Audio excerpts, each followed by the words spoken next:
I stood there in complete shock as four massive military cargo containers crashed down across my driveway. The ground shook beneath my feet. Sheriff Karen stepped out of her patrol car with that smug smile I would never forget.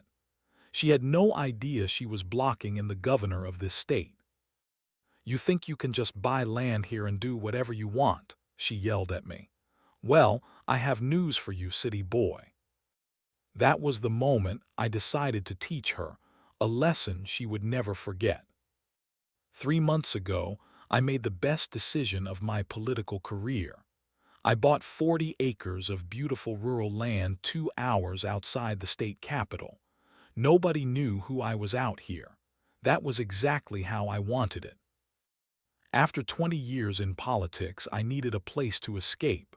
The governor's mansion felt like a prison most days. Every morning brought another crisis, another scandal, another reporter wanting a statement. But out here on my land, I could just be myself.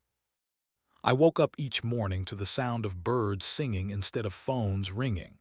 My coffee tasted better when I drank it on my back porch, watching the sunrise paint the hills gold. The air was clean and quiet.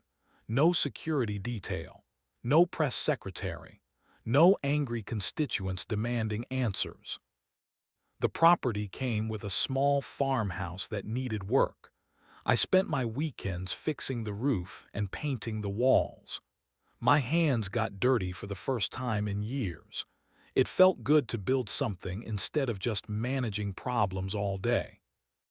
My nearest neighbor lived half a mile away. Old Tom Henderson had been farming this area for 50 years. He waved when he saw me but never asked questions. Perfect. The only road into my property was a narrow gravel path that wound through oak trees. I had installed a simple gate at the entrance. Nothing fancy. Just enough to keep people from wandering onto my land by accident. For 3 months, this place had been my sanctuary. I would drive out here every Friday evening and stay until Sunday night. Sometimes I brought work with me, but mostly I just enjoyed the silence. The local sheriff's department knew I was here, of course.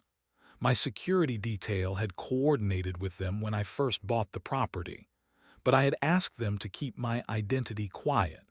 Small towns love to gossip, and I did not want reporters showing up at my door. Sheriff Karen Martinez had seemed professional enough during our brief meeting. She promised to keep my presence confidential and provide extra patrols if needed. I thanked her and thought that would be the end of it. I should have paid more attention to the way she looked at my property that day. Her eyes had a hungry quality that made me uncomfortable, but I dismissed it as paranoia. After years in politics, you learn to see enemies everywhere, even when they do not exist. Last Friday had started like any other weekend. I drove out to the farm feeling stressed about a budget crisis back in the capital. The moment I stepped out of my car and breathed that clean country air, my shoulders relaxed. I spent Saturday morning fixing a broken fence post. The physical work cleared my head better than any therapy session. By evening, I had forgotten all about the political world I had left behind. Sunday morning, I made my usual pot of coffee and sat on the back porch to watch the sun come up. The peace I felt in that moment was absolute. Nothing could touch me here. That was when I heard the rumble of diesel engines coming up my driveway. The first thing I saw was Sheriff Karen's patrol car leading a convoy of massive trucks. My coffee mug froze halfway to my lips. What was happening? Behind her patrol car came 4 enormous military cargo containers on flatbed trailers. The kind of containers they used to ship equipment overseas. Each one was the size of a railroad car, painted dull green with military markings still visible on the sides.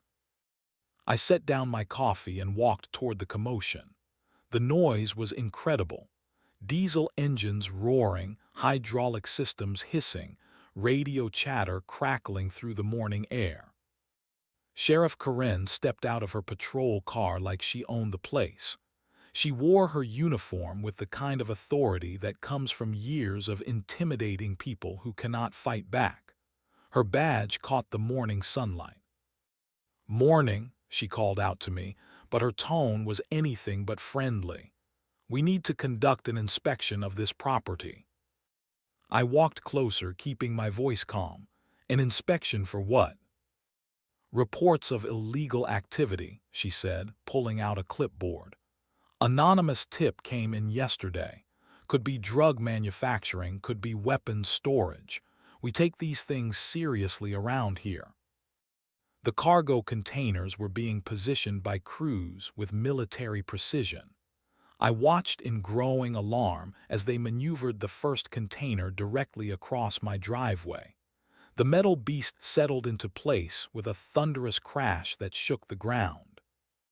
"You cannot block my driveway," I said, my voice rising despite my efforts to stay calm. "That is illegal." Sheriff Karen looked at me like I was a child having a tantrum. "This is a lawful law enforcement operation. These containers are evidence storage. They stay here until our investigation is complete." "Investigation of what exactly?" She stepped closer, close enough that I could smell the coffee on her breath. "Listen, city boy, I know your type.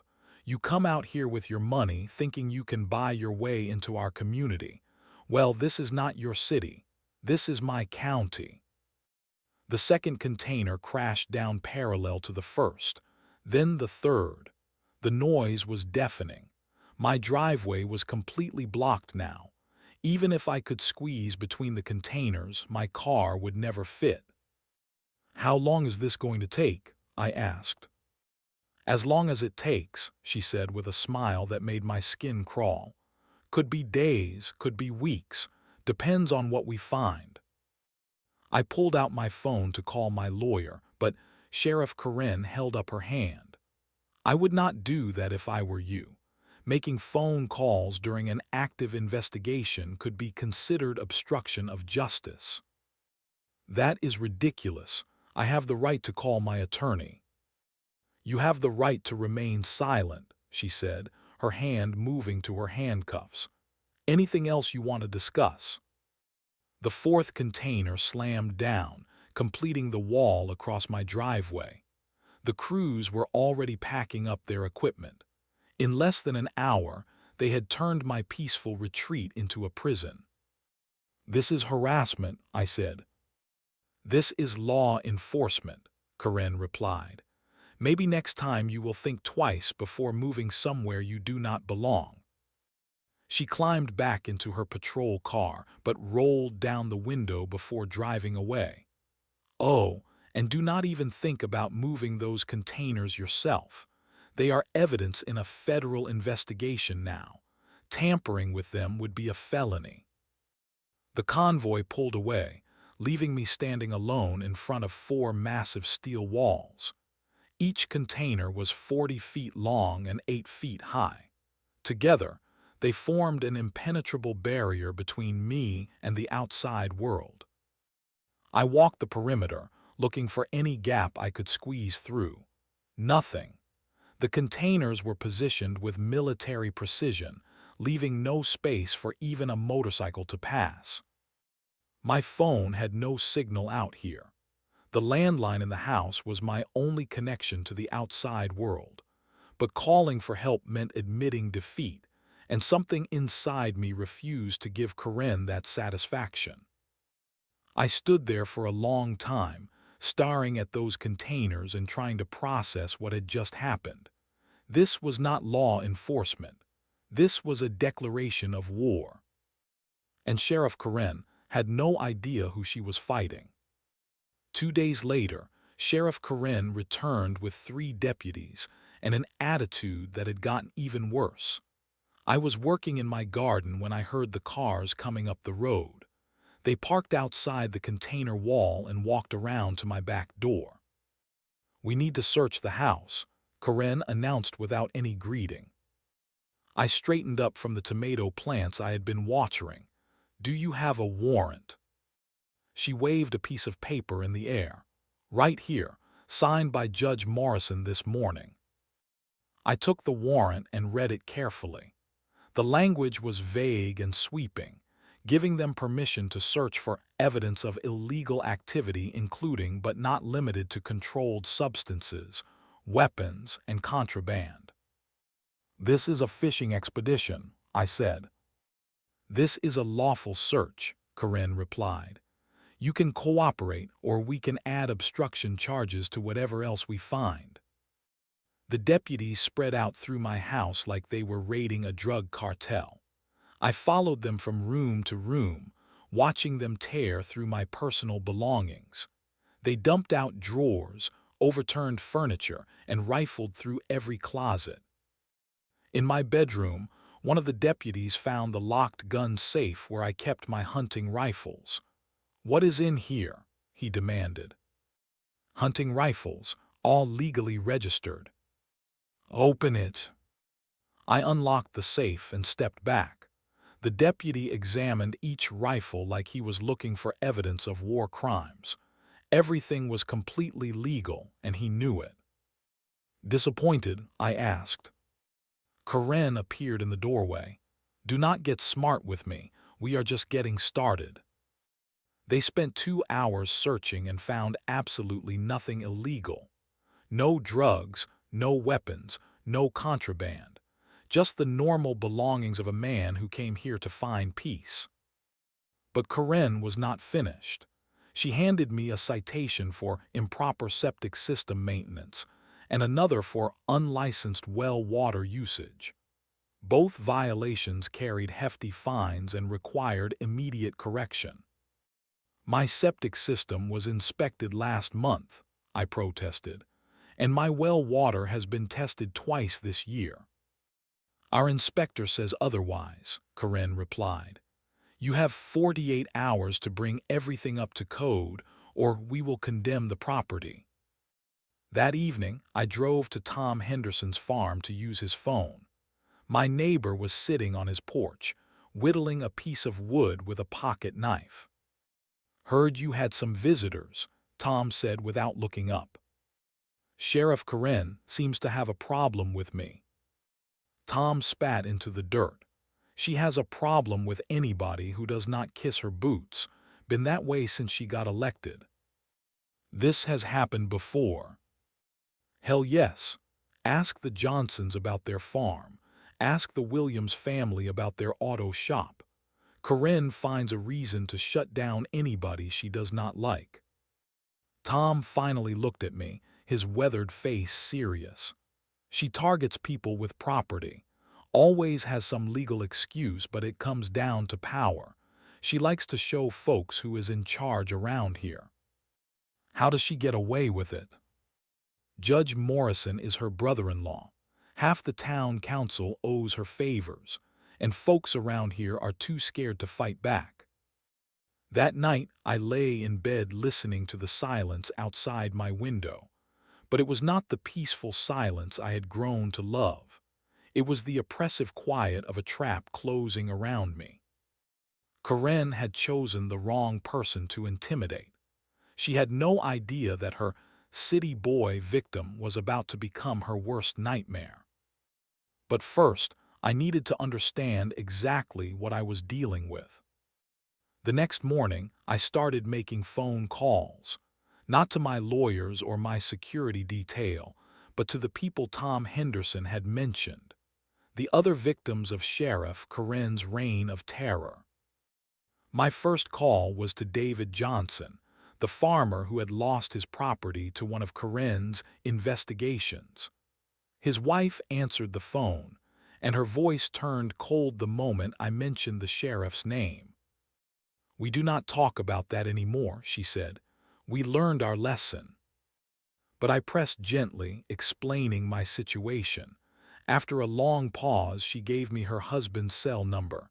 "He might talk to you, but not over the phone." I met David at a diner 40 miles away, far from Karen's territory. He was a man in his 60s, with the kind of deep tan that comes from a lifetime of farm work. But his eyes held a haunted quality that I recognized from my own mirror.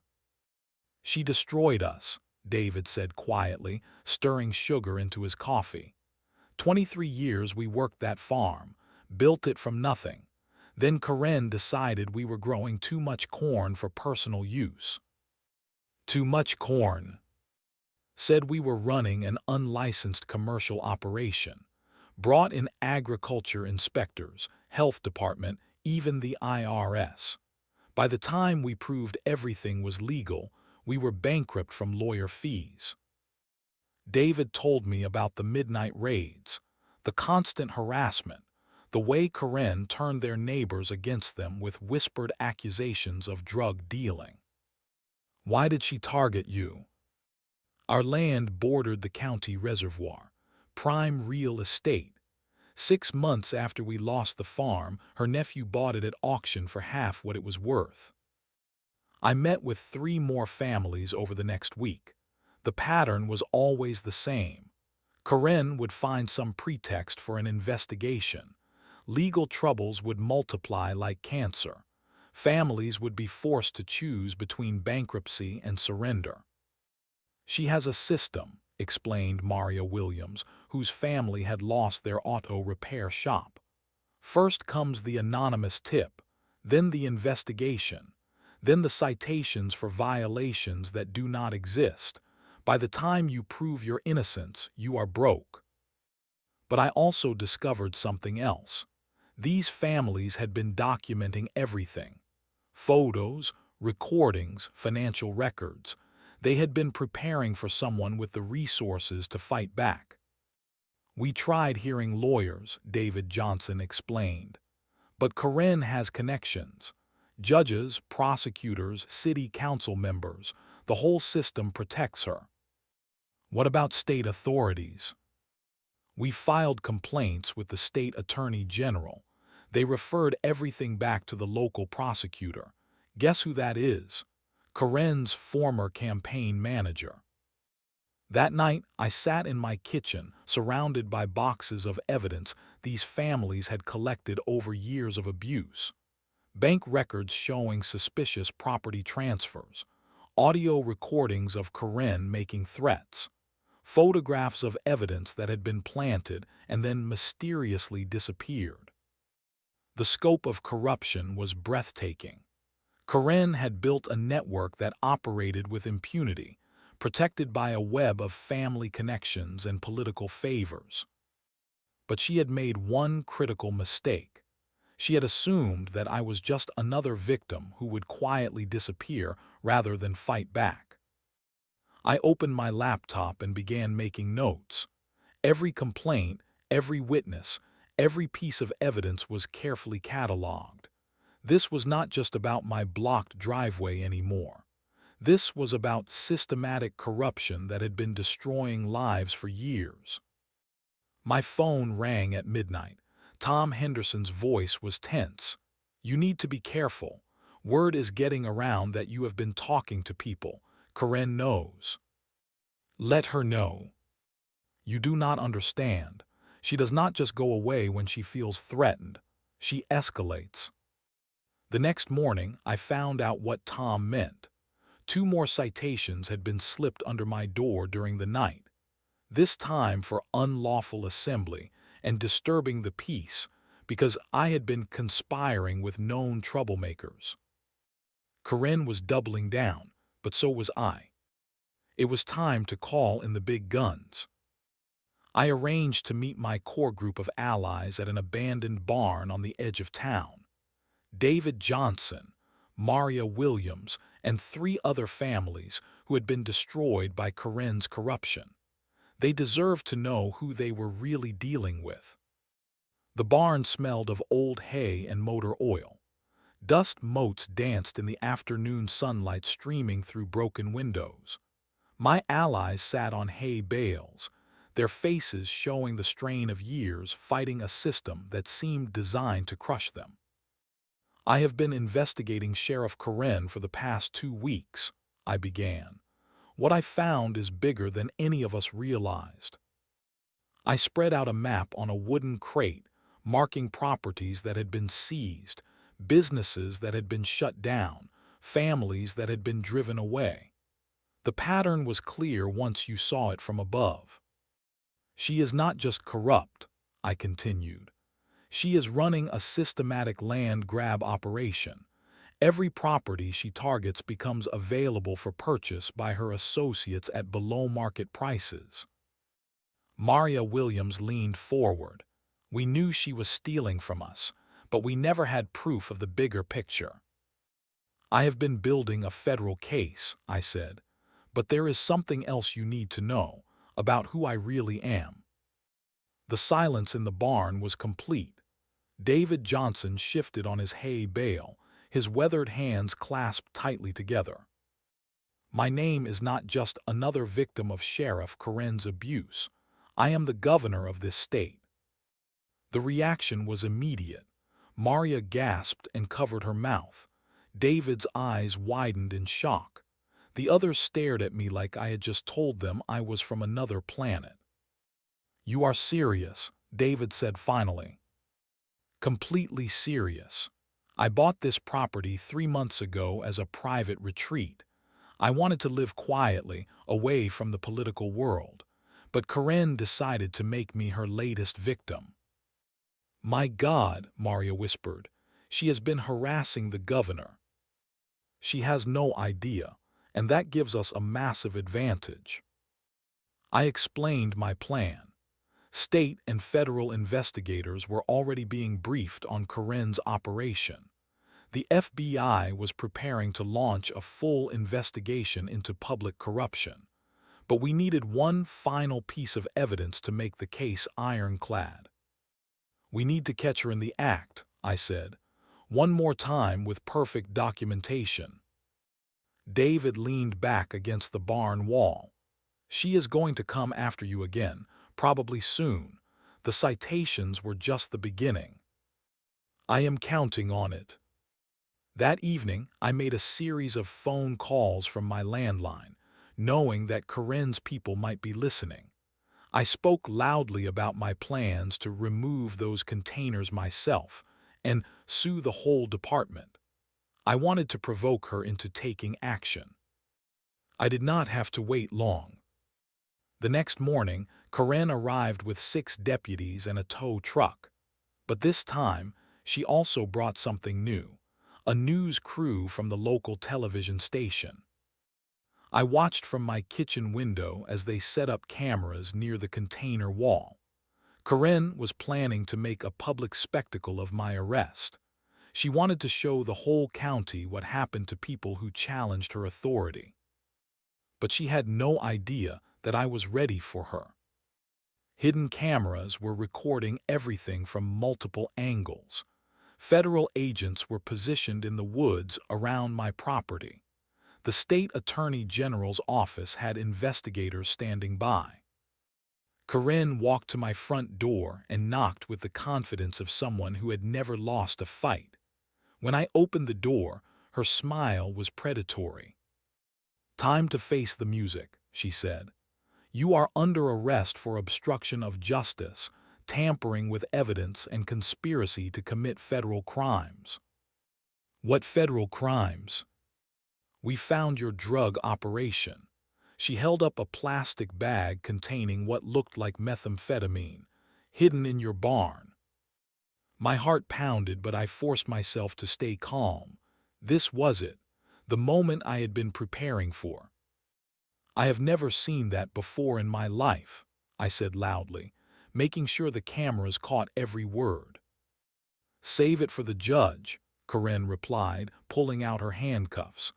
"You picked the wrong county to set up shop in, city boy." That was when I decided the game had gone on long enough. "Actually," I said, my voice carrying across the yard, "I think you picked the wrong person to frame, Sheriff." Something in my tone made her pause. "You see, Sheriff Karen," I said, my voice carrying across the yard where the news cameras were rolling, "there is something you should know about me." Karen had the handcuffs in her hands, but something in my tone made her hesitate. The deputies behind her looked uncertain.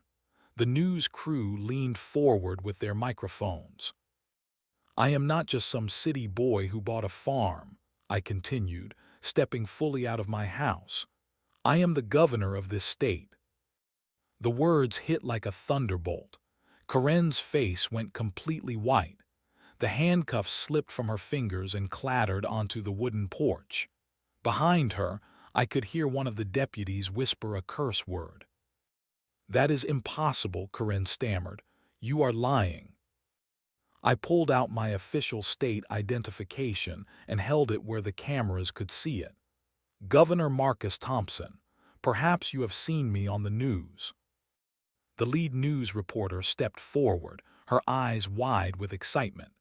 This was no longer a routine story about a local arrest. This was the story of the year. "Governor Thompson, can you explain what you are doing here?"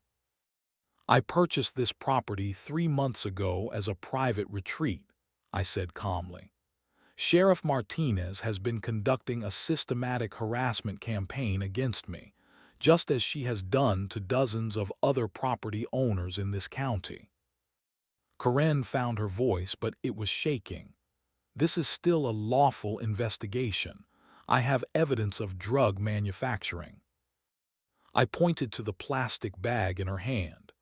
"You mean the methamphetamine you just claimed to find in my barn? The barn that has been under FBI surveillance for the past week." The color drained from Karen's face completely. She looked around wildly, as if hopping for an escape route that did not exist. "That is right, Sheriff. The FBI has been watching this property since you first blocked my driveway with those containers. They have recorded everything, every planted piece of evidence, every falsified report, every illegal search." As if on cue, 3 black SUVs came racing up the road. Federal agents in tactical gear poured out, surrounding the property. Agent Sarah Martinez, no relation to the sheriff, approached with a team of investigators. "Sheriff Martinez," Agent Martinez called out, "you are under arrest for violation of civil rights under color of law, conspiracy to commit fraud and racketeering." The news cameras captured everything. Karen's shock, the federal agents reading her rights, the deputies standing around looking confused and terrified. "This is not over," Karen shouted as they put her in handcuffs. "You think your politics protect you. This is my county." "Your county," I replied. "Sheriff, I am the chief executive of this entire state, and you have been operating a criminal enterprise on my watch." Agent Martinez approached me with a folder. "Governor, we need you to review this list of evidence we have collected. Financial records, property transfers, recordings of threats made against citizens." I opened the folder and shook my head. The scope of Karen's operation was even worse than I had imagined. Dozens of families, millions of dollars in stolen property, years of systematic corruption. "How many other victims are there?" I asked. "We have identified 47 separate incidents over the past 5 years," Agent Martinez replied.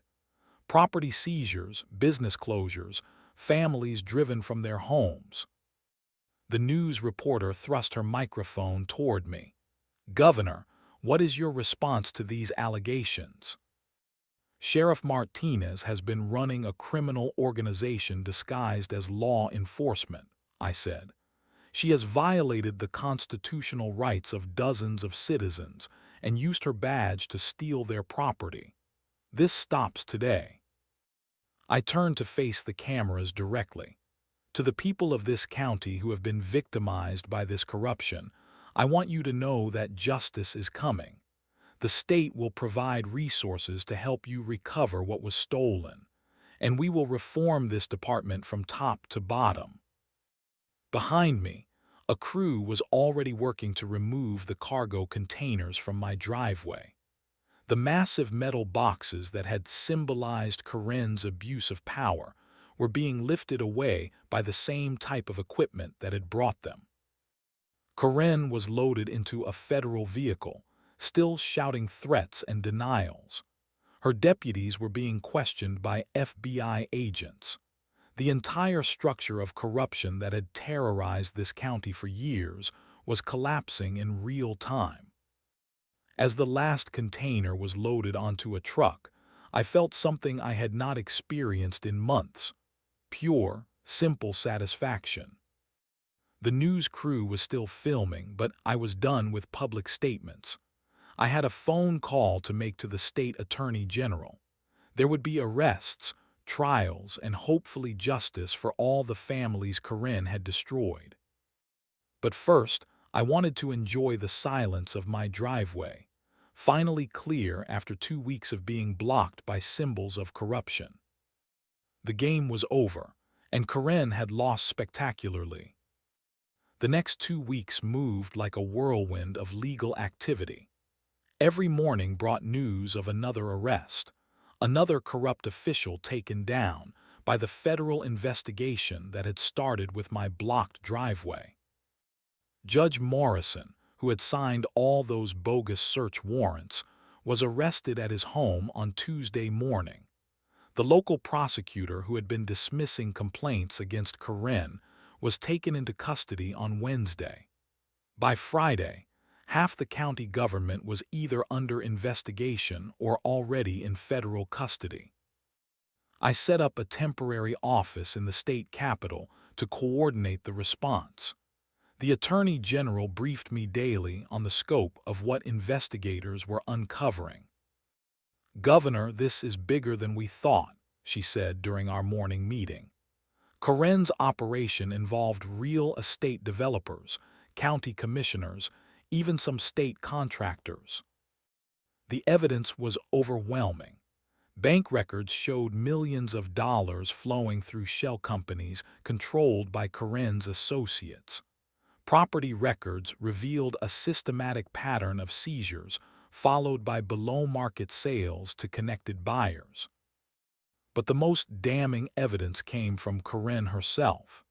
Federal agents had recovered her personal files, including detailed records of every family she had targeted and every property she had helped steal. She kept trophies, the Attorney General explained, showing me photographs from Karen's home office. Pictures of properties she had seized, newspaper clippings about families who were forced to leave town. She was proud of destroying people's lives. The victims started coming forward as soon as the arrests made the news. David Johnson called me personally to thank me for fighting back. Maria Williams sent a letter describing how she was finally able to sleep peacefully for the first time in years. "We never thought anyone would believe us," she wrote. "You gave us hope when we had none left." The state legislature held emergency session to pass new oversight laws for county law enforcement. I signed legislation creating an independent inspector general for rural police departments and a victim compensation fund for families who had lost property to corruption. Karen's trial began 6 months later. I was not required to testify, but I chose to anyway. Standing in that federal courtroom, looking across at the woman who had tried to intimidate me with military cargo containers, I felt a profound sense of satisfaction. Sheriff Martinez abused her authority to terrorize innocent families, I told the jury. She used her badge as a weapon against the very people she was sworn to protect. The defense argued that Karen was just doing her job, following leads and enforcing the law. But the evidence against her was overwhelming. Recordings of her making threats, financial records showing her personal profit from seized properties, testimony from dozens of victims. The jury deliberated for less than 3 hours, guilty on all counts. Karen was sentenced to 15 years in federal prison. Judge Morrison got 10 years. The prosecutor got 8. Dozens of other officials received sentences ranging from probation to 5 years behind bars. The real victory, though, was not in the courtroom. It was in the phone calls I received from families who were finally able to return home, businesses that could reopen, people who could sleep without fear of midnight raids. Justice had been served, but the work of rebuilding trust would take much longer. 1 year later, I stood on my back porch watching the sunrise paint the hills gold, the same view that had been my sanctuary before Karen's harassment began. But everything was different now. The cargo containers were gone, of course, removed that first day when the FBI arrested Karen and her accomplices, but the scars they left on my property had taken months to heal. The ground where they had sat was finally growing grass again. My driveway was not just clear, it was beautiful. I had it repaved with smooth asphalt and lined with native wildflowers. Every morning when I drove up that road, I was reminded of what can happen when ordinary people refuse to accept injustice. The new sheriff, elected in a special election 6 months ago, stopped by occasionally to check on me. Sheriff Robert Martinez, no relation to Karen, was a retired state trooper who had moved to the county specifically to help clean up the mess his predecessor had created. "Any problems, Governor?" he asked during his most recent visit. "None at all," I replied. "Your department has been nothing but professional." It was true. The entire culture of law enforcement in the county had changed. Deputies who had been afraid to speak up during Karen's reign were now reporting corruption when they saw it. Training programs emphasized civil rights and proper procedures. Community trust was slowly being rebuilt. The victims of Karen's corruption were recovering too. David Johnson had been able to buy back his family farm at a court-ordered auction. The State Victim Compensation Fund had helped dozens of families restart their lives and businesses. Maria Williams reopened her auto repair shop with a loan from the new County Development Authority. She sent me a photo of the grand reopening ceremony, with a crowd of neighbors and customers celebrating her return. "We never forgot what you did for us," she wrote in a note accompanying the photo. "You gave us our lives back." But the real measure of change was in the stories I no longer heard. No more midnight raids on innocent families. No more bogus citations designed to bankrupt small business owners. No more corrupt officials treating their badges like licenses to steal. The State Inspector General program I had signed into law was working exactly as intended. Independent investigators were reviewing complaints about rural law enforcement and finding problems before they became systemic corruption. Other governors around the country had started similar programs in their states. The Karen laws, as reporters had dubbed them, were becoming a national model for preventing abuse of power in small communities. I had decided to run for re-election, something I had been uncertain about before Karen's harassment began. The experience had reminded me why I had gotten into politics in the first place. Not for the power or the prestige, but to protect people who could not protect themselves. My campaign ads featured footage from that day when Karen was arrested, not to glorify my own role, but to remind voters that corruption thrives in darkness and dies in sunlight. The morning ritual of coffee on my back porch had become sacred to me again, but now it carried deeper meaning. This was not just my private retreat anymore. It was proof that even the most powerful people could be held accountable when citizens refused to give up. Sometimes I thought about Karen, serving her sentence in federal prison. I felt no hatred toward her, only sadness for all the lives she had damaged and the trust she had betrayed. The sun was fully up now, warming my face and promising another beautiful day. Somewhere in the distance, I could hear Tom Henderson's tractor starting up for the morning work.